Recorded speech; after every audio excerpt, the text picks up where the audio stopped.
chers téléspectateurs et fidèles abonnés de la Résolution TV, bienvenue dans votre magazine Sanitas, une émission santé bien sûr. Votre magazine reçoit pour vous un ophtalmologue à la personne du docteur Bernard Somona Chikomo, à qui nous disons bonjour et bienvenue docteur. Bonjour, merci. Il fallait aussi signaler qu'il est le promoteur de l'hôpital CEMOC ici dans la province de Lualaba. Docteur, nous allons parler sur les causes de la diminution de la vision. En principe, comment se définit la vision oculaire de l'homme et quelle est sa fréquence? Merci beaucoup. Merci de m'avoir d'abord invité à cette émission. En fait, la définition de la vision oculaire, c'est pratiquement la capacité qu'a un être humain ou un individu de pouvoir percevoir les images à une certaine distance et non seulement voir ces images, mais aussi distinguer les couleurs, les dimensions, les formes et j'en passe. Et donc, c'est la capacité qu'a un individu de pouvoir percevoir les images de loin. Voilà de ce qui est de la définition d'une vision oculaire. Quelle est sa fréquence, docteur? Oui, la fréquence en rapport avec la vision de loin, c'est que généralement, ce que nous devons faire, c'est que le patient est obligé de voir, pas le patient, un individu, tout individu, doit voir à une distance qui va de 6 mètres à 10 mètres. De 6 mètres à 10 mètres. À 10 mètres, voilà. C'est pratiquement la distance qui nous permet de pouvoir évaluer la vision. Docteur, quand est-ce qu'on peut parler de la diminution de la vision? Parler de la diminution de la vision oculaire, c'est lorsque l'on va se faire tester les yeux auprès d'un ophtalmologue, on vous place et on vous met une échelle de lecture à 6 ou à 10 mètres. À ce moment, lorsque vous ne savez pas déchiffrer les écritures, lorsque vous ne savez pas déchiffrer les lettres, quand l'on va devoir dire que vous ne savez pas voir. Ici, on ne parlera pas seulement de lettres ou de chiffres, parlons d'une manière brève de certains objets qu'on place devant vous et à une distance qui va de 6 mètres à 10 mètres. Lorsque un sujet ne sait pas voir cela, ne sait pas dénicher cela, qu'on parle d'une diminution de la vision de loin. Mais il ne s'agira pas seulement d'une vision de loin, mais aussi il y a aussi la vision de près. Et cela, c'est lorsque quelqu'un ne sait pas lire correctement à une distance de 30 cm. À ce moment, nous dirons que ce sujet, cet individu ne sait pas voir correctement ou il n'a pas une très bonne vision de près. Et voilà. Quelles sont les causes qui contribuent à cette diminution de la vision, docteur? Les causes sont bien évidemment diverses. Et je vais devoir le synthétiser d'une manière un peu beaucoup plus simple. Allez-y, docteur. En ce qui concerne la vision, commençons d'abord par la vision de près. Sa diminution, c'est lié à des moments suite à l'âge. Et ceci, ce n'est pas une pathologie, et c'est un phénomène qui est physiologique. C'est que c'est généralement rencontré à partir de l'âge de 40 ans. Très bien. Les nerfs commencent à se fatiguer. On n'a plus la possibilité de mettre les images à 30 cm et les lire correctement. Et à ce moment, vous verrez un sujet qui éloigne un peu les écritures, même les pasteurs, vous les verrez éloigner les écritures ou la Bible pour qu'ils lisent assez normalement. Là, il a un problème de vision de près. Il a un problème de vision de près. Et dans notre langage, on appelle ça presbytie. Voilà. Mais ça survient déjà à partir de 40 ans jusqu'à ce que l'individu va devoir vieillir. C'est qu'à ce moment, il a tendance à éloigner de ces écritures-là, ou sa Bible, ou les livres, ou quoi, pour qu'il lise. Là, c'est déjà un problème. C'est déjà un problème. Okay. C'est déjà un problème. Mais aussi, il faudrait dire qu'il ne s'agit pas non seulement d'une presbytie, mais il y a aussi d'autres causes qui peuvent être pathologiques.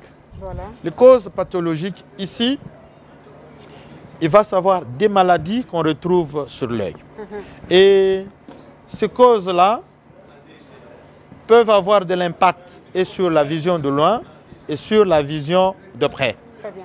Où je cite par exemple, la première cause, il y a le problème de cataracte. Ce que nous appelons couramment dans le langage swahili, on dit mutoyo. C'est une couche qui vient se poser sur l'œil. Le cristallin devient beaucoup plus opaque. À ce moment-là, les images ne peuvent pas traverser l'œil jusqu'à atteindre la rétine, qui est un organe aussi très important dans la vision. Et à ce moment-là, le patient ne saura pas voir, parce que les images ne traversent pas pour que ça arrive au niveau de la rétine.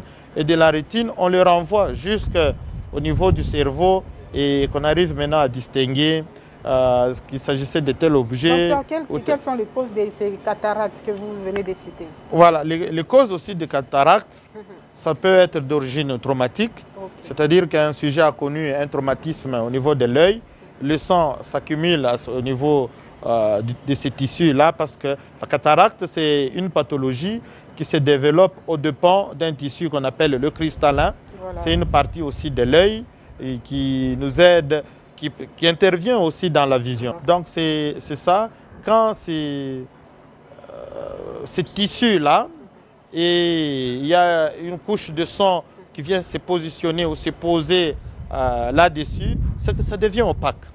Et d'ailleurs, pour encore être beaucoup plus simple, je me répète en disant que c'est la tache blanche qu'on voit à l'intérieur de l'œil. Cette tache blanche-là, c'est généralement, c'est au niveau du petit cercle de l'œil là, et c'est ce que nous appelons cataracte. Là, vous m'avez précédé, j'allais demander même la couleur de ces... Oui, c'est une tache qui est colorée en blanc, donc c'est une tache blanchâtre qui est là à l'intérieur de l'œil. Vous verrez ça, c'est-à-dire qu'à ce moment, quand vous voyez ça, nous, personnel soignant, nous disons, voilà, c'est le cristallin qui est devenu opaque et ça s'est défini par cette tache-là. Voilà. Mais quand le cristallin est normal, c'est invisible, on ne voit pas ça. On ne voit pas ça et on ne voit ça que c'est lorsque c'est pathologique. À ce moment-là, c'est le traumatisme et le sang qui est venu s'est posé là-dessus.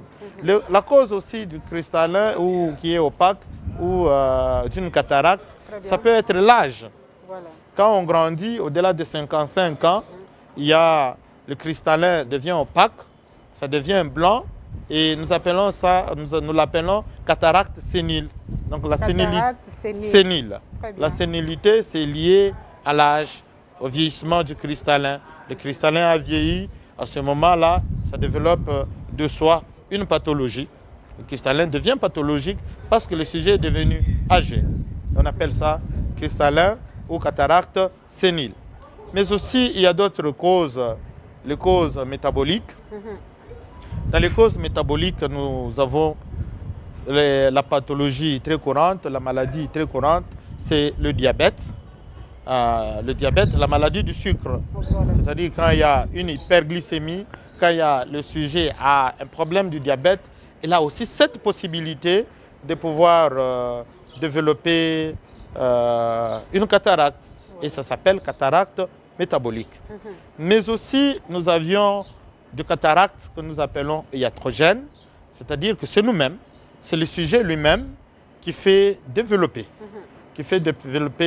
cette pathologie-là. C'est lorsqu'on a utilisé abusivement certains médicaments qu'on met dans les yeux sans qu'on les prescrive par le médecin. À ce moment, le sujet fait une automédication, il va, par exemple, dans une pharmacie, il paye un médicament et quand il les utilise, il peut aussi développer cette maladie-là. Et généralement, ce sont des corticoïdes, on appelle ça corticoïdes, et dans nos pharmacies, vous trouverez, c'est pratiquement le Chaldex, c'est les Chaldex, soit alors c'est le dexaméthasone qu'on a eu à utiliser abusivement dans ses yeux. Voilà d'une manière brève ce qui est de cause de cataracte. De cataracte. Docteur, que faire pour récupérer la situation ou carrément la situation est irrécupérable? Oui, lorsqu'on a perdu des vues, il faudrait aussi, avant que je ne parle du traitement ou de la prise en charge, qui va nous permettre de pouvoir ou ne pas récupérer le problème lié à la vision. Oui. Mais il faudrait aussi se dire qu'il ne s'agira pas ici seulement comme cause de cataracte seulement, non? Mais il y a aussi d'autres pathologies. Il y a d'autres pathologies qui sont liées directement au tissu même qui nous aident à pouvoir bien voir, à pouvoir bien distinguer les images et tout ceci. C'est la rétine. Voilà. C'est un tissu nerveux qui communique directement avec le cerveau, mais qui peut aussi avoir de pathologies liées seulement à ce tissu-là. Il peut y avoir une rétinopathie, c'est-à-dire une maladie liée à la rétine. On peut avoir un cancer au niveau de ce tissu-là, ou d'une manière générale, un cancer au niveau de l'œil, le malade ne veut pas voir. Mais aussi, il peut y avoir un malade ou un sujet qui a des problèmes d'hypertension artérielle, donc les vaisseaux peuvent aussi péter au niveau de l'œil, et quand ça pète, les couches de sang que ça forme, ça a de l'impact aussi au niveau de ces tissus-là qui intervient farouchement dans la vision, et à ce moment-là, le malade ne voit pas. Voilà. Mais ceci ne suffit pas. Il y a des erreurs réfractives. Erreurs réfractives, c'est lié aux troubles de réfraction. C'est-à-dire, à ce moment-là, c'est lié au niveau, c'est lié au problème de l'anatomie de l'œil.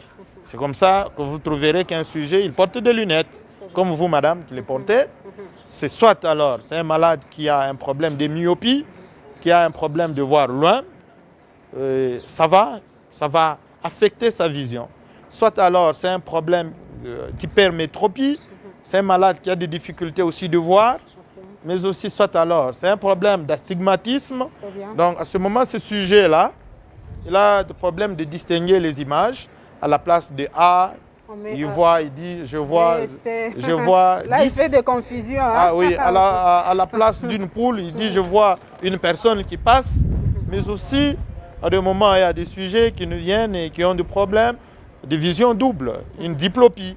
Il dit, voilà, moi, je ne sais pas voir correctement, docteur, quand je ferme tel œil, je vois que ceci, je vois double les images, c'est une diplopie. Et donc, tout ça, c'est pratiquement des problèmes liés à la vision. Mais docteur, avant de continuer, les abonnés de la Résolution TV veulent savoir, est-ce qu'avoir les problèmes de la vision, ça peut être héréditaire? Oui, c'est héréditaire. C'est héréditaire, c'est-à-dire, je vous ai parlé des erreurs réfractives qui sont aussi liées à l'anatomie de l'œil. Et d'une manière brève, vous allez comprendre avec moi qu'il y a, lorsque vous avez les parents qui ont des problèmes de la vision ou qui portent des lunettes, si ces parents-là sont des parents qui sont myopes, tous deux, c'est-à-dire la probabilité d'avoir aussi des enfants myopes est pratiquement à 50%. Mais lorsque vous avez un myope et l'autre est sain, la probabilité d'avoir ces enfants, des enfants avec une myopie ou une hypermétropie ou d'autres troubles de réfraction, c'est lié pratiquement à 25%. Donc l'hérédité là est à considérer aussi dans l'œil. Voilà. Docteur, et c'est normal de donner des lunettes médicales à un petit de 6 à 7 ans? Oui. Oui. Lorsque l'enfant est né, a déjà des problèmes oculaires, des problèmes de vision, il y a une correction qu'on doit faire. Il y a des enfants qui portent même certaines dioptries que les enfants, les adultes n'ont pas. Il y a un enfant qui naît déjà avec une certaine malformation de l'œil. Docteur, pourquoi ne pas prescrire seulement le médicament? En fait, les lunettes aussi, madame, je vais vous dire que c'est aussi un médicament. Oui. C'est aussi une prise en charge. Okay. Donc, soit en ophtalmologie, il y a 4 choses, je dirais. Soit on donne les médicaments, soit on donne les lunettes, soit il y a la chirurgie, soit on ne fait rien. On prodigue des conseils. Voilà. Certaines langues acquièrent la qualité des légumes et fruits que nous mangeons, qui ne sont pas naturels. Et c'est vrai, docteur? Oui, je dirais oui et non. Oui, Pourquoi oui? oui, par le fait que si vous prenez le fruit, naturel ou non naturel, vous êtes diabétique, mais quand vous le prenez, c'est trop sucré, c'est que vous enfoncez encore dans votre diabète et que ça va encore abîmer les yeux. Mais il n'y a pas une très bonne vérification pour dire que tout ce que nous prenons qui n'est pas naturel nous cause trop de problèmes. Voilà. Non, ça je ne dirais pas, parce qu'il n'y a pas vraiment une démonstration à ce sujet-là pour être fixé. Okay. Voilà. Sur le plan diététique, existe-t-il une alimentation qui peut être recommandée au cas où la personne souffre déjà de la diminution de la vision? Les mesures diététiques voilà. existent en ophtalmologie, mais je ne dirais pas que c'est lorsque le malade ou le sujet est déjà malade qu'il faut donner ce régime-là. Et quel type de sujet? Adulte, je ne dirais pas, mais un enfant, oui. Okay. À un enfant, je dirais oui, parce que quand on est jeune, l'œil s'accroît, l'œil connaît des modifications, et à ce moment, un régime peut aussi donner du tonus à l'œil. Un certain régime peut donner une prévention pour certaines maladies de l'œil. Voilà. Et donc je cite ici tout ce qui est de la vitamine A. Tout ce qui est de la vitamine A, et la vitamine A, vous la trouverez bien évidemment dans certains fruits, vous la trouverez aussi dans les carottes, vous la trouverez aussi dans l'huile de palme, et j'en passe. Donc il y a une alimentation bien sûr recommandée à la personne qui a déjà des difficultés de la vision.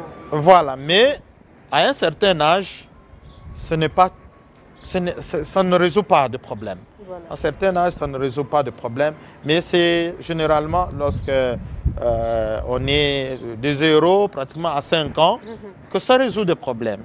Pourquoi? Parce que l'œil que vous avez, madame, la forme, le contenu de tout ce que vous avez, c'est de 0 à 5 ans que ça s'accroît.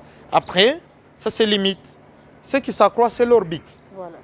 C'est l'orbite qui s'accroît, qui est constituée de tissus osseux, mais l'intérieur, ce sont les mêmes dimensions que vous avez eues partant de 5 ans, de 0 à 5 ans, et ça se limite par là. C'est qu'à ce moment, même si nous devions prendre des mesures diététiques, ce qui convient, c'est de les prendre pendant cet intervalle d'âge-là. Je vous rappelle, madame, que chez les Blancs, vous trouverez les enfants, les Blancs donner régulièrement à leurs enfants un peu de carottes, un peu de fruits qui contiennent de la vitamine A. C'est parce que ceci va devoir intervenir à cet âge-là pour prévenir, pour que les yeux soient trop efficaces, même quand il va devoir grandir. C'est pratiquement ça. Mais à ce moment-là, lorsque vous avez déjà, l'enfant a déjà 5 ans, au-delà de 5 ans, on le prend par mesure de prévention, mais ça ne résout pas.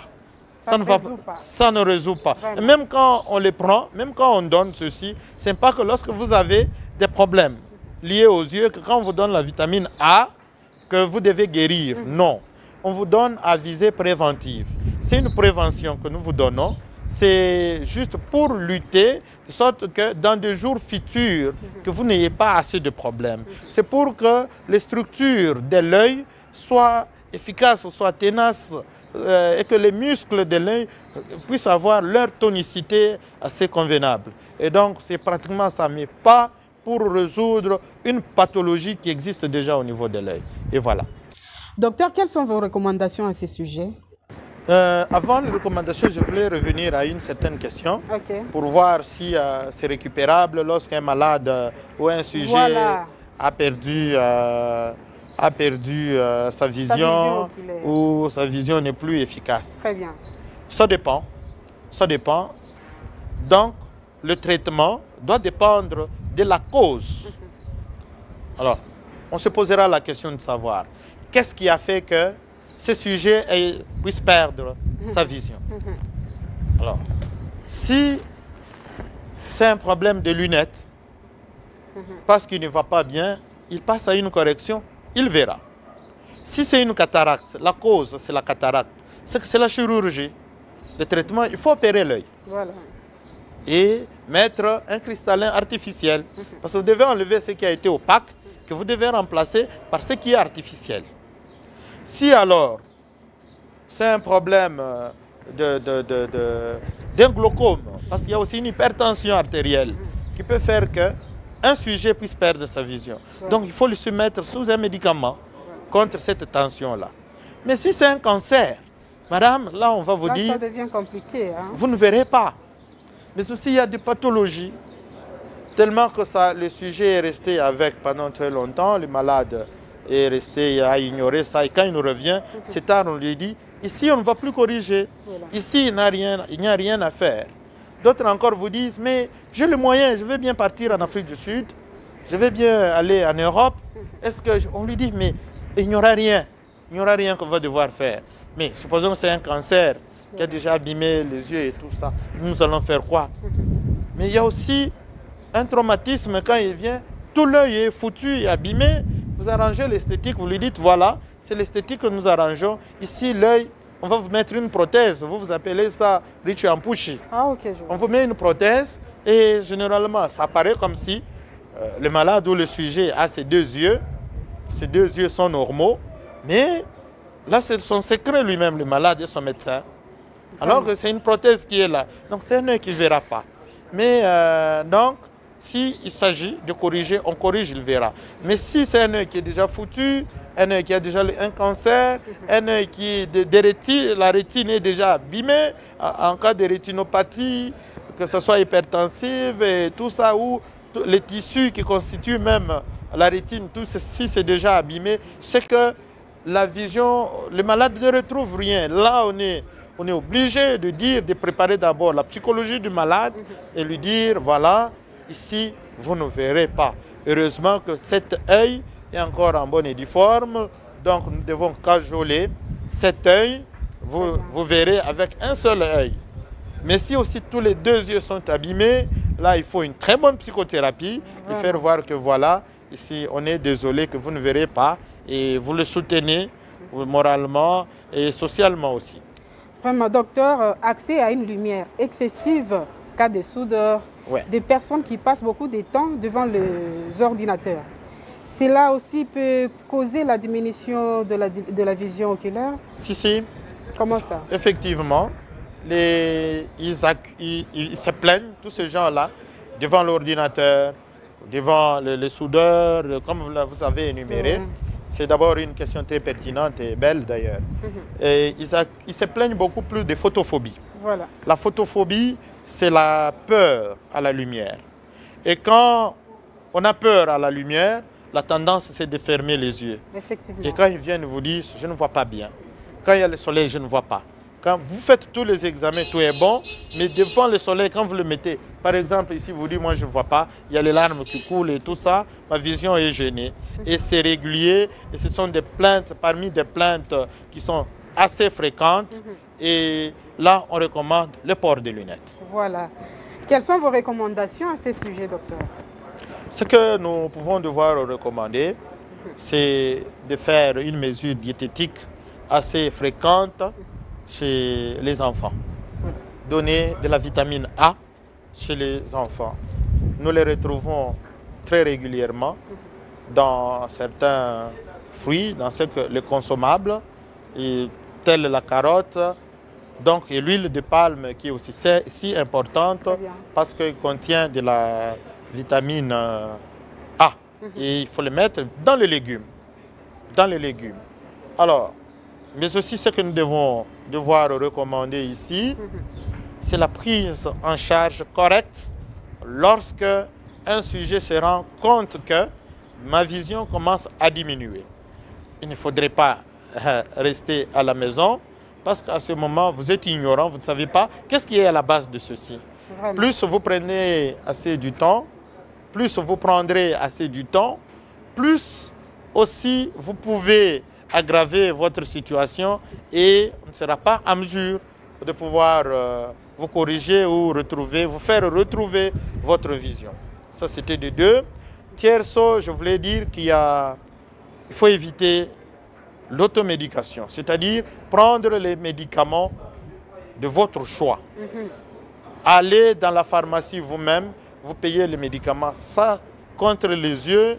Et surtout quand il s'agit des yeux, hein, il faut beaucoup éviter. Voilà. On ne joue jamais avec la vision. Voilà. Ouais. L'œil, c'est la vue, voilà. Et la vue, c'est la vie. Donc on ne s'amuse pas avec l'œil. On ne s'amuse pas avec l'œil. C'est un organe d'abord très sensible et trop capricieux. Donc quand c'est un organe très capricieux, il peut s'abîmer dans un laps de temps. Vous ne comprendrez même pas comment ça s'est abîmé. Et peut-être que c'est vous qui avez été négligent. Et donc, l'automédication est contre-indiquée en ophtalmologie. Quand vous avez des problèmes, quand les yeux chatouillent, quand vous ne voyez pas assez bien, quand les larmes sortent de vos yeux, courez rapidement devant un centre spécialisé, voyez un spécialiste du domaine et il va trouver des solutions. Voilà en bref ce que j'avais comme recommandation. Merci beaucoup, chers internautes. Merci de votre réelle attention nous accorder. Consommons naturel car la santé n'a pas de prix du temps. Restez branchés au programme de la Résolution TV. Vous ne serez jamais déçus. Bye et à la prochaine.